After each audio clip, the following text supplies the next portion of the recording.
Today we will be talking about the career and different theories by the researcher David Merrill.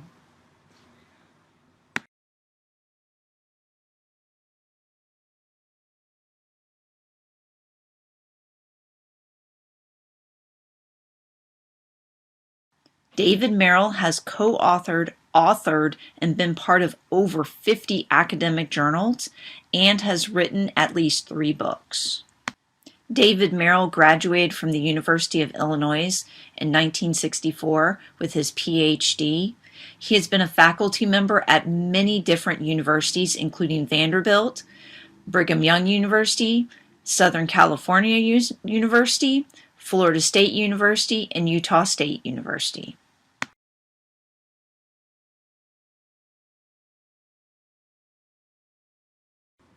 Component display theory has 2 basic types of dimensions for learning.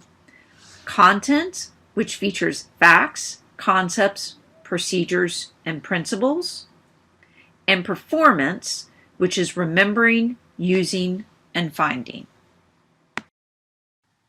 Merrill used a combination of primary presentation and secondary presentation to fill in his matrix because teaching is most effective when the instructional strategies and the learning actions are aligned for the learner and for the task that the learner needs to complete.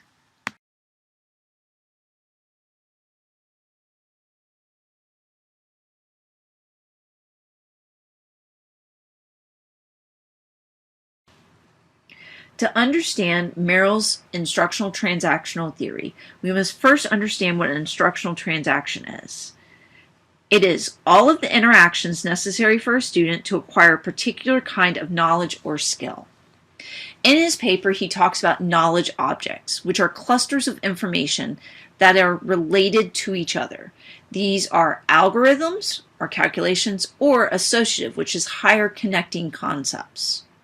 He does state once you have a methodology for instruction, then you can streamline it and automate it. This means we can create a template for this instruction or even a computer program.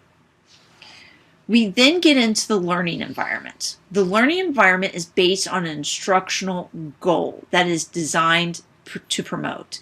This could be how we are learning about triangles today. We are learning about quadrilaterals today. Then we discuss how we teach is based on the environment, whether it is a brick and mortar classroom or a virtual environment through the computer. Then we discuss the activities. These activities are going to be what's best for the learner. These mean that the different tools could be Kahoots, it could be paper and pencil, it could be whatever the learner needs. And what you use to teach is what the learner needs. And each learner is going to be different in what they might need for their learning environment. The first principles of instruction theory. Merrill compared different instructional designer theories and models to the following first principles. Problem-centric, which is engaging the learner in real-world problems or problems that they can relate to. Activation, recalling previous knowledge they have already learned. Demonstration, getting examples or non-examples. Visuals, not just telling the learner. Application, learners actually using the new skill and knowledge to solve the problems. And integration, learners can demonstrate and integrate and actually create new problems based on the information that they learned.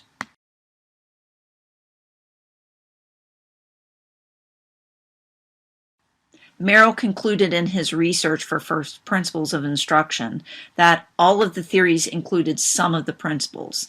None of the theories included all of the principles, but they did use different vocabulary, and they did emphasize different principles above others.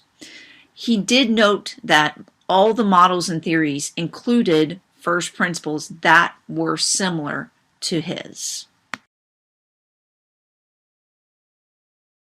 The pebble in the pond model aims to implement the first principles of instruction theory, where the learner is given a goal, and by the end, through instruction, they are able to solve their problem.